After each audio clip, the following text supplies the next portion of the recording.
नमस्कार।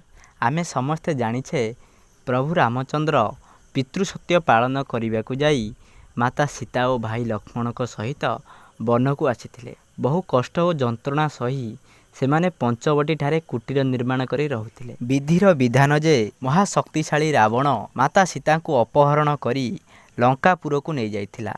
एहा परे राम लक्ष्मण दुहे सुग्रीव सहित संधि करी बाली की विनाश करथिले एवं बालीर बध परे सेमाने बानर सेना सहित माता सीता को चतुर्पार्श्वरे खोजिबाकू लागिथिले। जटायुर भाई संपाति ठारू जानिबाकू पाइले जे महापराक्रम रावण लंका नगरी रे रहुछि बोली। समस्त बानर सेना लंका मध्य को जीवा पई अक्षम थिले। सेथिपई प्रभु हनुमान माता सीता को खोजिबा पई 7 समुद्र डेई लंका मध्य को जाइथिले। महासागर रे अनेक प्रकार राक्षस और राक्षसी माननकू प्रभु हनुमान बद्ध करि एहा परे से जाई लंकागढ़ रे पहुँची थिले। लंका रे पहुँची सबुठारे खोजा खोजी कला परे से केउआड़े माता सीता को पाई नथिले और शेषरे अशोक भाटिका बगीचा रे माता सीता को पाइथिले। जेहेतु हनुमान माता सीता को आगरू केबे देखि नथिले और से अशोक बाटिका रे जाई तमाम खोजा खोजी कला परे एक वृक्ष तले जणे कांदिबार देखिले। तांकू घेरी रहिथिले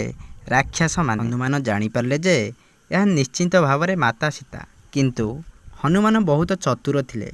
से सीधा तांको पाखକୁ गले नाही, कारण हनुमान जानिथिले हठात तांको सहित कथा हेउतिबा एक बानर को देखी माता सीता भय करि पारंती। तेणु से एक डाल रे बसी धीरे धीरे प्रभु राम को कहानी गाइबाकू लागिले। माता सीता यह शुणी आश्चर्य होई गले। तापरे हनुमान धीरे धीरे तळकू आसी कहिले जे प्रभु रामचंद्रंकर सेवक।